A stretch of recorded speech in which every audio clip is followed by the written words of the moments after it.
শুধুমাত্র কোরআন মাজিদ পড়ার সময়তে বলতে হয় আউযু বিল্লাহি মিনাশ শাইতানির রাজিম। আর যদি পড়াটা সূরার প্রথমে হয় তাহলে বিসমিল্লাহ। আর যদি সূরার প্রথমে না হয়, মধ্যে থেকে হয়, তাহলে শুধু বিসমিল্লাহ। কোরআন মাজিদ পড়ার জন্য বা কোনো হাদিস পড়ার জন্য বিসমিল্লাহ নয়, যাবতীয় কাজের শুরুতে বিসমিল্লাহ। কেউ যদি আল্লাহু আকবার বলতে চাই, তখন বিসমিল্লাহ চলবে না, কেননা বিসমিল্লাহর চেয়ে আল্লাহু আকবার শব্দ অনেক উঁচু। আল্লাহু আকবার মানে আল্লাহ সব কিছুর চেয়ে বড়। যার কারণে মসজিদে বা কোনো গাড়িতে লেখা আছে একদিকে মোহাম্মদ আর একদিকে আল্লাহ, আল্লাহ আর মোহাম্মদ। তো হয়তো বা যারা জানে না তারা লিখছে, বা যারা পরেও লিখছে আল্লাহ মোহাম্মদ মনে হলো আল্লাহ মোহাম্মদ আর মোহাম্মদই আল্লাহ। এক শ্রেণীর মানুষ মনে করে যে আল্লাহ তার অর্থ সম্পদ মুহাম্মদ সাল্লাল্লাহু আলাইহি সাল্লামকে দিয়ে তার দায় দায়িত্ব শেষ করেছে, আর মুহাম্মদ সাল্লাল্লাহু আলাইহি সাল্লাম আল্লাহর পক্ষ থেকে প্রাপ্ত অর্থ সম্পদ খাজা মঈনুদ্দিন চিশতিকে দিয়ে মুহাম্মদ সাল্লাল্লাহু আলাইহি সাল্লাম নিজের দায়িত্ব শেষ করেছে। এইরকম আকীদার মানুষের পক্ষ থেকে এসেছে আল্লাহ মুহাম্মদ মানে আল্লাহ মুহাম্মদ আর মুহাম্মদই আল্লাহ। আমি একদিন ফজরের সালাতের পরে হাফিজ সাহেবকে জিজ্ঞাসা করলাম, হাফিজ সাহেব, আপনার মসজিদের মেহরাবের ডান দিকে লেখা আছে আল্লাহ আর বাম দিকে লেখা আছে মোহাম্মদ, এটা কেমন হয়েছে? বলছে ভালোই হয়েছে। তা আমি বললাম যে আপনি ডান দিক থেকে অনুবাদ করেন তো। আল্লাহ হলেন মোহাম্মদ, বাম দিক থেকে অনুবাদ করেন তো। মোহাম্মদ হলেন আল্লাহ। কেমন লাগছে? ভালোই তো লাগছে। তখন বললাম আচ্ছা ঠিক আছে, মোহাম্মদ উঠিয়ে দিয়ে এবার বলেন আল্লাহু আকবার। ডান দিকে হলো আল্লাহ আর বাম দিকে হলো আকবার, এবার অর্থ কেমন হবে? আল্লাহ হলেন সবচেয়ে বড়। যদি লিখতেই হয় তাহলে এভাবে লিখতে হবে আল্লাহু আকবার। আর যদি আল্লাহ মোহাম্মদ লেখা থাকে তাহলে ভ্রান্ত আকীদার মানুষ যারা, তাদের এটা হিসাব। আকীদা মানে বিশ্বাসের ত্রুটি, আকীদা মানে আকদ বন্ধন, বিশ্বাস, বিশ্বাসের ত্রুটি। বিশ্বাস একটা জিনিস, মানুষ বিশ্বাসের উপরে চলে। এইখানে একজন আপনাদের কলেজের ইংরেজি শিক্ষিত মানুষ, খুব ভালো ইংরেজি বলতে পারেন, জানেন, তো আমি আপনাদের সামনে বলছি যে উনি জানেন না, তখন আপনি ক্ষেপে উঠবেন কেন? আপনার বিশ্বাসের বিরুদ্ধে আমি কথা বলেছি। এরই নাম আকীদা, এরই নাম বিশ্বাস। আমাদের নবী মুহাম্মদ সাল্লাল্লাহু আলাইহি সাল্লাম বললেন আল্লাহ একজন, সপ্তম আকাশের উপরে থাকে। তখন তার আত্মীয় স্বজন, চাচা চাচি, খালা ফুফু যারা আশেপাশে ছিল সবাই বলল ছি ছি ছি ছি ছি ছি, এ কি মানুষ? এ কোন কথা? এতগুলি মাহবুদকে একজন করে দিল, হাদা শাইউন যা, এটা হলো বিরাট আশ্চর্য। ওদের মাহবুদ হলো 360 জন। মুহাম্মদ সাল্লাল্লাহু আলাইহি সাল্লামের চাচা চাচি, আত্মীয় স্বজন, বাপদাদা, এদের আল্লাহ কয়জন? 360 জন। সেইখানে তিনি বললেন একজন। তো এইটা তারা মেনে নিতে পারলো না। তারা সিদ্ধান্ত নিল হয় একে হত্যা করতে হবে, না হয় দেশ থেকে তাড়িয়ে দিতে হবে, না হয় জেলখানায় বন্দি করতে হবে। তিনি তাদের বিশ্বাসের বিরুদ্ধে কথা বলেছিলেন, অথচ তারাও জানতো যে মুহাম্মদের মতো ভদ্র নম্র মানুষ পৃথিবীতে কেউ নেই।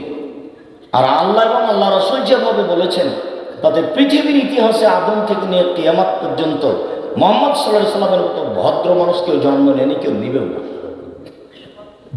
তো এত বড় মানুষের ব্যাপারে তারা সিদ্ধান্ত নিচ্ছে যে হয় হত্যা করতে হবে, না হয় জেলখানায় বন্দি করতে হবে, না হয় দেশ থেকে তাড়িয়ে দিতে হবে। কেন? তিনি তাদের বিশ্বাসের বিরুদ্ধে কথা বলেছেন। এরই নাম বিশ্বাস, এরই নাম আকীদা। বিশ্বাসের বিরুদ্ধে মানুষ কথা সহ্য করে না। আমাদের নবীরও মানুষ সহ্য করেনি। এক শ্রেণীর মানুষ যারা শিয়া, তারা বলছে যে জিবরাইলের মুহাম্মদ সাল্লাল্লাহু আলাইহি সাল্লামের কাছে আসতে ভুল হয়েছে। আল্লাহ বলেছেন জিবরাইল তুমি যাবা আলীর কাছে, তো ভুল করে জিবরাইল এসে গেছেন মুহাম্মদ সাল্লাল্লাহু আলাইহি সাল্লামের কাছে। এটাই তাদের আকীদা, তাদের বিশ্বাস যে জিবরাইল আসতে কি করেছেন? ভুল করেছেন। অথচ জিবরাইল খান না, পান করেন না, খাওয়া নেই, পান করা নেই। মানুষের মতো প্রাণী, ফেরেশতা নন। ফেরেশতার খাওয়া পড়া লাগে না, সব সময় তারা আল্লাহর ইবাদতে ব্যস্ত। আল্লাহর আদেশের 19-20 করেন না, করার মতো তাদের ক্ষমতা নেই। করার ভিতরে তাদের করার মতো ক্ষমতায় আল্লাহ দেননি। আগেকার আমরা একটা পদ্য পড়েছিলাম, দাঁতখানি চাল, মুসুরির ডাল, চিনি পাতা দই। তো আর এক জায়গাতে বলছে, এটা আবার উল্টে বলছে, দিয়ে বলছে যদি পিছু হয় ভুল যদি হয় নিশ্চয় মা ছেড়ে দিবে চুল। তার মানে মা আমাকে বকা দিবে। তো মানুষ উলট পলট হয়ে গেছে। কিন্তু কোনো ফেরেশতার কোনো কথা, কোনো কাজ উলট পলট হবে না, কেননা উলট পলট করার মতো ক্ষমতা তার ভিতরে নেই। এটা সরিয়ে নেওয়া হয়েছে। তারপরেও তারা বললো যে জিবরাইলের কি হয়েছে? ভুল হয়েছে। জিবরাইলকে আসতে হতো আসলে আলীর কাছে, আলীর কাছে না এসেছেন মোহাম্মদ সাল্লাল্লাহু আলাইহি ওয়াসাল্লামের কাছে।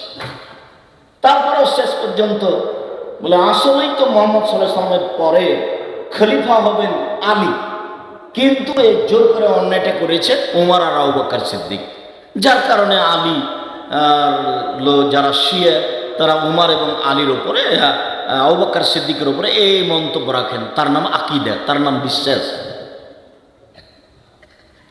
সম্মানিত দিনী ভাই বোন, তা আমাদের আকীদায় কিছু ত্রুটি থাকার কারণে আমরা অনেক সময় শরীয়তের মাপকাঠি বুঝতে পারি না। আমাদের নাম, আমার আব্বার নাম ইউসুফ, তা আমাকে জিজ্ঞাসা করছেন তোমার বাপের নাম কি? আমাদের এলাকার একটা জ্ঞানীগুণী মানুষ, তা বললাম যে ইউসুফ। তখন আমাকে বলছে ছি ছি ছি, শিক্ষিত মানুষ, তুমি বাপের নামটা ভালো করে বলতে পারো না। বলি কি বলতে হবে? বলতে হবে ইউসুফ আলী। তা আমি বললাম অবাক কথা, আমার বাপকে আমি জোর করে শিয়া করব? তো ইউসুফ তো একটা নবীর নাম, ওখানে তো আলী নেই।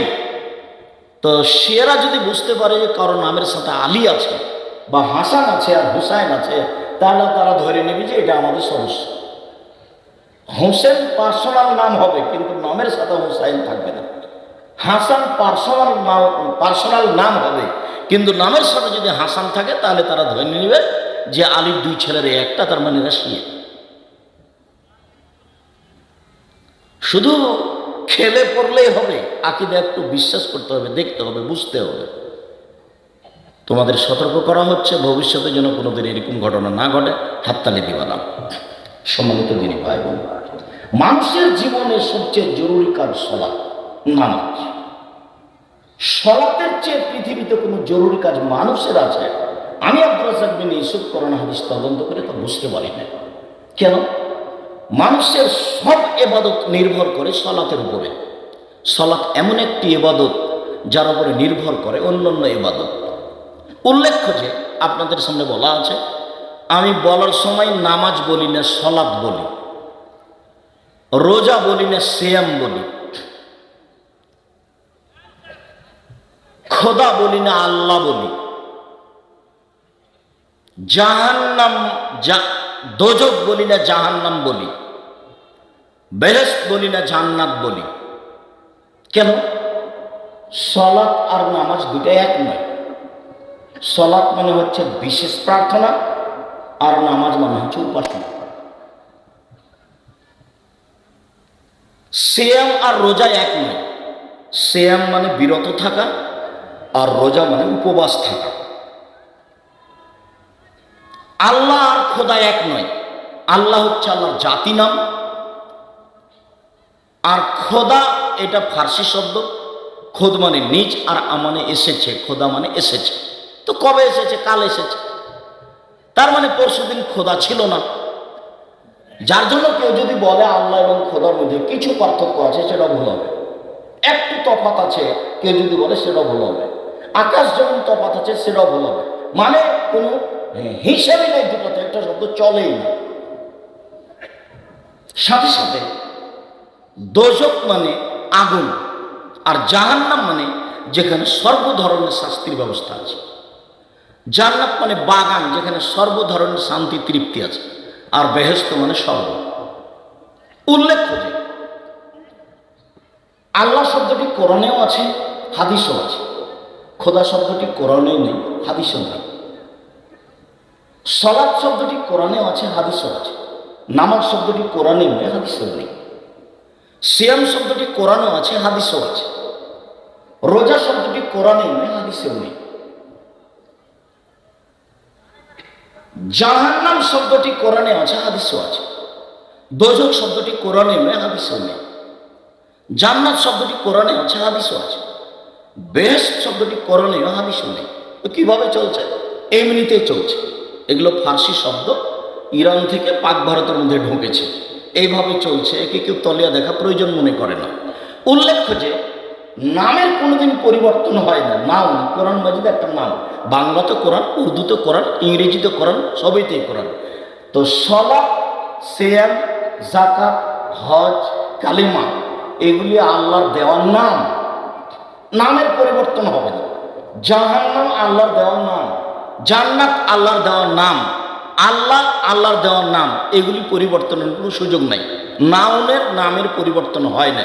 মর্মে সম্মানিত দিনী ভাই বোন, আমি আপনাদের সামনে সালাত শব্দ ব্যবহার করার চেষ্টা করব, নামাজ নয়। আবার উল্লেখ করছি যে চলাচল বন্ধ করে যারা যাচ্ছেন, রাস্তাঘাটে বসতে না পারে, তাদেরকে আমরা ফিরে আসার জন্য অনুরোধ জানাচ্ছি। আমরা আপনাদের সামনে কিছু গুরুত্বপূর্ণ কথা বলবো ইনশাআল্লাহ, যা আপনাদের অনেক উপকারে আসবে। সাথে সাথে আপনাকে আমি এটাও বলে জানাচ্ছি যে আমার জীবনে আমি কোনোদিন অপ্রয়োজনীয় বাক্য বলিনি।